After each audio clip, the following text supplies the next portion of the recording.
ഞാനാ ചപ്പക്കുട്ട എല്ലാം താറുമാറാവും പോകുന്നു. എന്ത് പറ്റി? ചന്ദ്രകുഞ്ഞ് സംസാരിച്ചു. ഇനി എന്ത് ചെയ്യും? ആറ്റമ്മ മുടിച്ചു വെച്ചിരുന്ന സ്ഥലം നിനക്കറിയോ? എന്തിനാ അവിടെ പോയി ഒളിക്കാൻ? അല്ല, അതിന്ന് ഒരെണ്ണെടുത്തിന്റെ പൊട്ടിച്ചാലും ലോകം മുഴുവൻ അവസാനിക്കല്ലോ. എന്റെ ദൈവമേ, ഞാനിനി അങ്ങോട്ട് പോവും. നിങ്ങൾ കണ്ടാ സംസാരിക്കും? കണ്ടില്ല, കേട്ടു. ഒരുപക്ഷെ അന്ന് കൈ പൊക്കിയതുപോലെ ഒരു വാക്കോ മറ്റോ മിണ്ടിയതാണെങ്കിലോ? അങ്ങനെയാണെങ്കിൽ രക്ഷപ്പെട്ട്. ഏതായാലും പോയി നോക്കാം. ഞാൻ പുറത്ത് നിൽക്കാം, നിങ്ങളകത്ത് പോയി നോക്ക്. സംഗതി കുഴപ്പമാണെങ്കിൽ ഞാൻ മുങ്ങും. എങ്ങോട്ട്? പാതാളത്തിലേക്ക്. ഒരു വഴി ഞാൻ കണ്ടുവച്ചിട്ടുണ്ട്.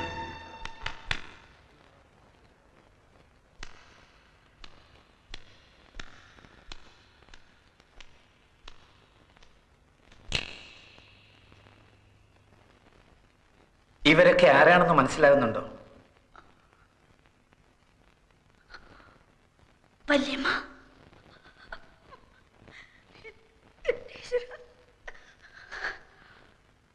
ശങ്കരമാവൻ, വേണുട്ടൻ. അതാരാണെന്ന് മനസ്സിലായോ?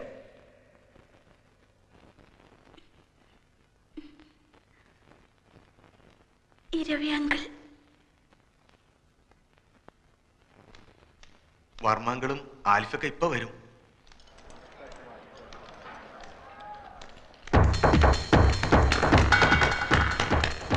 ഓടിക്കോ മോനെ, ഓടിക്കോ. അവളെല്ലാം തത്ത പറയണ പോലെ പറയണു. മോളെ കണ്ടില്ലേ? എനിക്കറിയാം, എക്സൈറ്റ്മെന്റ് കൊണ്ട് അവളെ കാണാൻ ബുദ്ധിമുട്ടുണ്ടാവും. എന്റെയും പ്രശ്നം അത് തന്നെയാ. വന്നാട്ടെ, വന്നാട്ടെ.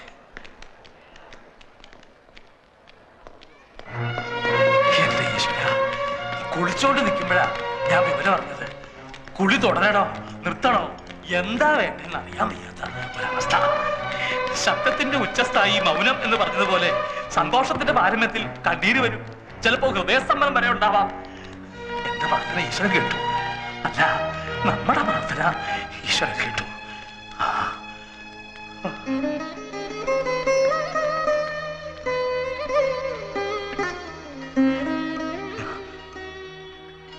എന്തോരം നേർച്ചകളാണ് നടന്നത്. മതി, അച്ഛനത് മതി. കുറുപ്പേ, എന്തോ ഇന്ന് തന്നെ ചന്ദ്രയുടെ ആൽഫയുടെ പേരിൽ എല്ലാ ക്ഷേത്രങ്ങളും വഴിപാട് നടത്തണം. ഇപ്പൊ കാലുകൾക്ക് മാത്രമേ തളർച്ചയുള്ളൂ. Otherwise she's fine. ഇത് നോക്കിയേ, ആരാന്ന്?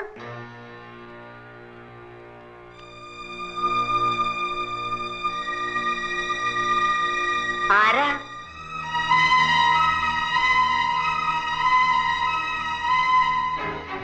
ആൽഫി.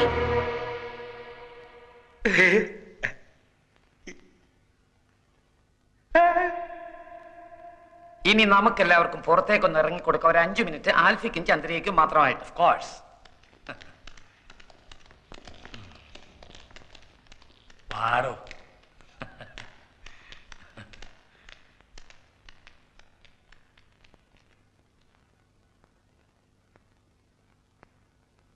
എന്തിനാ എന്നെ രക്ഷിച്ച്?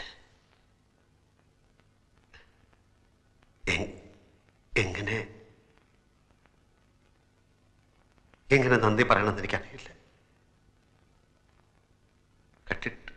കട്ടിട്ട് കടന്നു കളയാൻ വേണ്ടിയൊന്നുമല്ല, അച്ഛനെ രക്ഷിക്കാൻ വേറെ വഴിയില്ലാത്തതുകൊണ്ട് ചെയ്തു പോയതാണ്. എനിക്ക് എല്ലാറ്റിനും എനിക്ക് മാപ്പ് തരണം. ആരോടൊന്നും പറയണ്ട. അപ്പു പോയി ആ പണം അയക്കൂ.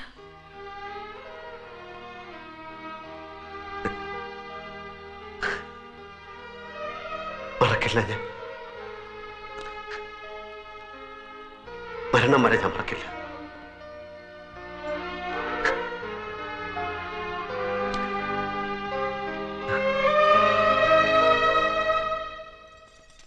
ഇന്നലെ മയങ്ങുന്ന നേരം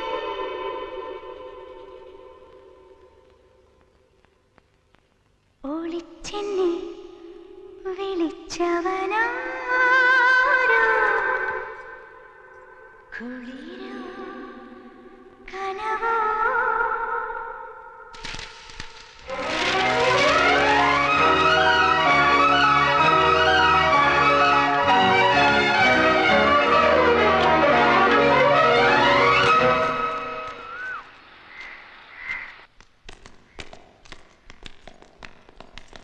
അമ്മാവാ അമ്മാവാ ആ, ഞാനൊരു സത്യം പറയാൻ പോവാണ്. നീ എവിടെ ആയിരുന്നല്ലോ കുറച്ച് ദിവസം? അതൊക്കെ പിന്നെ പറയാം. ഞാനൊരു സത്യം പറയട്ടെ, ഞെട്ടരുത്. ആരോ നല്ലവണ്ണം പെരുമാറിയ പോലെ ഉണ്ടല്ലോ. ഞാനൊരു സത്യം പറയട്ടെ, ഞെട്ടരുത്. അയ്യോ നിന്നെ ഈ നിലയിലാക്കിയതായിരുന്നു. അമ്മേ ഞാനൊരു സത്യം പറയട്ടെ അമ്മേ. അയ്യോ ഇതെന്ത് പറ്റി? ആരോട് പറയാതെ എങ്ങോട്ടാ പോയത്? എല്ലാരും കൂടി ഇങ്ങനെ ചോദിച്ചോണ്ടിരുന്നു. ഞാനങ്ങനെ സത്യം എല്ലാരും പറയും. ഒന്നും മിണ്ടായിരിക്കേ. അവൻ പറയട്ടെ, പറ. ഞെട്ടരുത്. ഞെട്ടില്ല. പക്ഷെ ഞെട്ടും. ഞെട്ടില്ല എന്ന് പറഞ്ഞില്ലേ? ആ ഞെട്ടി ഞെട്ടി. ഇവിടെ ആൽഫി എന്ന് പറഞ്ഞ് നടക്കുന്നവൻ ആൽഫി അല്ല, അപ്പക്കുട്ടനാണ്. കുറ്റിപ്പുറത്ത് ഗോവിന്ദൻ നായരുടെ മകൻ ചേരിൽ അപ്പക്കുട്ടൻ നായർ. തെളിവ് തരാം. അപ്പക്കുട്ടന്റെ പെങ്ങൾ സൗദാമിനി, അളിയൻ രവീന്ദ്രൻ നായർ. ഞെട്ടി, എല്ലാവരും ഞെട്ടി. ഞാൻ പറഞ്ഞില്ല ഞെട്ടരുത്. ഇതാണോ ഇത്ര വലിയ സത്യം? എന്നാൽ ഞാനൊരു സത്യം പറയാം. അപ്പക്കുട്ടൻ തന്നെയാണ് ആൽഫി.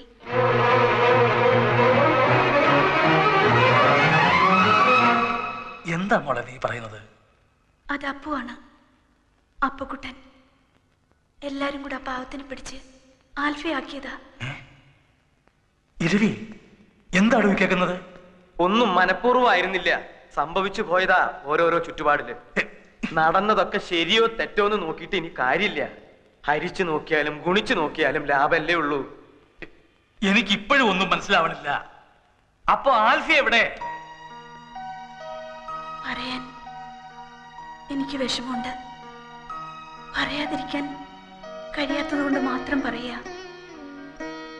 ലേഖ പറഞ്ഞില്ലേ, നീണ്ട മുടിയുള്ള നീല കണ്ണുള്ള എപ്പോഴും ഒരു കള്ളച്ചിരിയോടെ ധാരാളം തമാശകൾ പറഞ്ഞെന്നെ പൊട്ടിച്ചിരിപ്പിച്ച ചുറുചുറുക്കുള്ള ആൽഫി.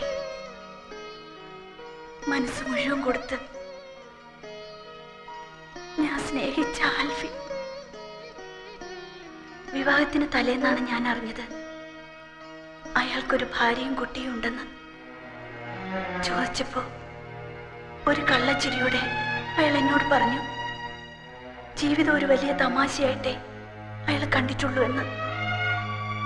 ആൽഫിയുടെ തമാശകളിൽ ഒന്നായിരുന്നു. ഞാനും വെറുത്തുപോയി. ഞാൻ എന്നെ തന്നെ വെറുത്തുപോയി. നിങ്ങളോടൊക്കെ എന്തു പറയണം, നിങ്ങളെയൊക്കെ എങ്ങനെ നേരിടണം എന്നാലോചിച്ച് തളർന്നപ്പോൾ ആത്മഹത്യ എന്നൊരു വഴി മാത്രമാണ് ഞാൻ മുന്നിൽ കണ്ടത്. അത് അപകടമായിരുന്നില്ല, സ്വയം നശിപ്പിക്കാനുള്ള ശ്രമമായിരുന്നു. ക്ഷമിക്കണം എന്ന് പറയാൻ മാത്രമേ എനിക്കാവൂ. എഴുന്നേക്കാൻ കഴിഞ്ഞിരുന്നെങ്കിൽ അച്ഛന്റെ കാലിൽ കെട്ടിപ്പിടിച്ച് മാപ്പ് ചോദിക്കാമായിരുന്നു. കച്ചവടം ഒന്ന് ശരിയായാല് കിട്ടുന്ന ലാഭം അപ്പപ്പോ കൊടുത്ത് ചന്ദ്രയുടെ കടം തീർക്കാം. പണം കൊണ്ടുള്ള കടം. പക്ഷെ കടപ്പാട് എങ്ങനെയാ തീർക്കുന്നത്? ഇനി താമസിപ്പിക്കാതെ വർമ്മ സാറിനെ കണ്ടുള്ള വാസ്തവം തുറന്നു പറയണം. അതിനു മുമ്പ് നമുക്കൊരു വലിയ കാര്യം ചെയ്യാനില്ലേ?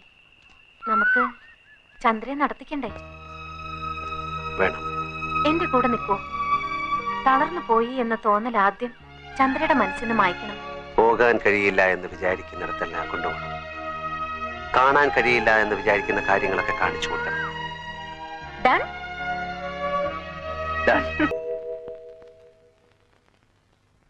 ആദ്യം തോന്നിയത് ഒന്നങ്ങ് വീക്കാനാ.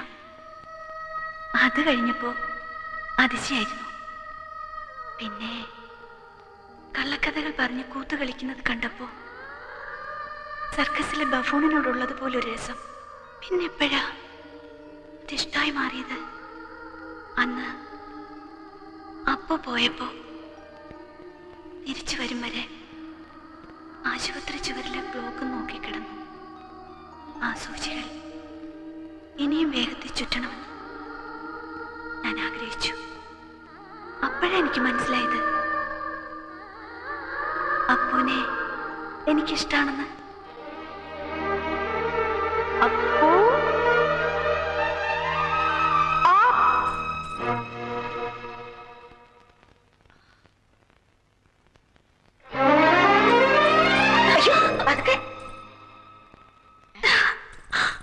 എന്തു പറ്റി പെണ്ണിന്?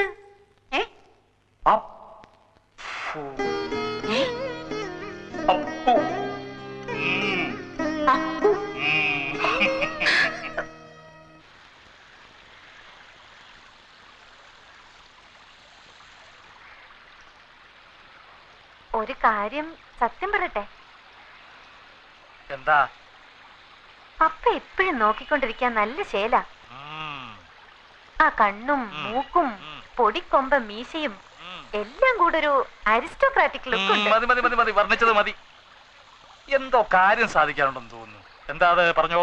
ഏയ് അങ്ങനെയൊന്നുമില്ല. പിന്നെ പിന്നെ കാര്യം പറഞ്ഞ കളിയാക്കരുത്.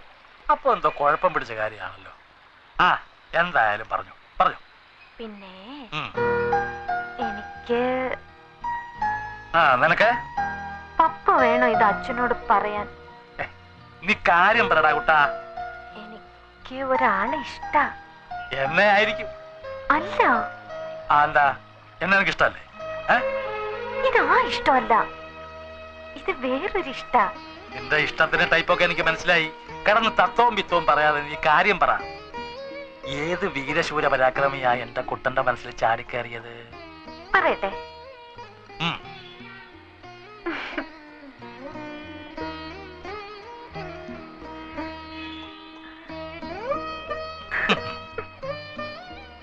നിനക്കിഷ്ടപ്പെട്ടവൻ ഏത് മരക്കോന്തനായാലും ശരി, പപ്പായ്ക്ക് സമ്മതം. റെഡി? ആരാ പറ. അപ്പു.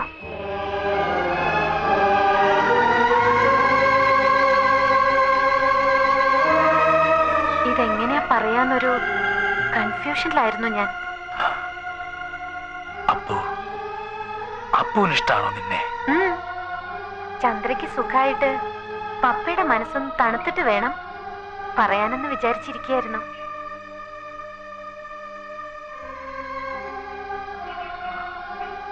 ചന്ദ്രയ്ക്കറിയോ നിങ്ങൾ തമ്മിൽ ഇഷ്ടാണെന്ന്? ആർക്കും അറിയില്ല. ആദ്യം എല്ലാ കാര്യവും ഞാൻ പപ്പയോടല്ലേ പറയാ. പപ്പയല്ലേ ഇന്ന് വരെ എന്റെ എല്ലാ ആഗ്രഹവും സാധിച്ചു തന്നിരുന്നത്. ഇനി വേണം ചന്ദ്രയോട് പറയാൻ. എന്നിട്ട് പപ്പയും ചന്ദ്രയും കൂടെ വേണം ഇരവിക്കുട്ടി പിള്ളയുടെ ചെവിയില് ഈ മന്ത്രമോതാൻ. ചന്ദ്രയോട് ഞാൻ പറയട്ടെ? ഇപ്പൊ വേണ്ട. സാധാരണ കാര്യങ്ങൾ തീരുമാനിക്കുന്ന പോലല്ലോ ഇത്. ഇക്കാര്യം ആദ്യം പറയേണ്ടത് നിന്റെ അച്ഛനോടല്ലേ. ഞാൻ ഇരവി ഒന്ന് കാണട്ടെ. അവന്റെ മനസ്സിലിപ്പോ എന്താണെന്ന് അറിയണമല്ലോ. എന്നിട്ട് മതി വേറെ ആരോടെങ്കിലും പറയുന്നത്.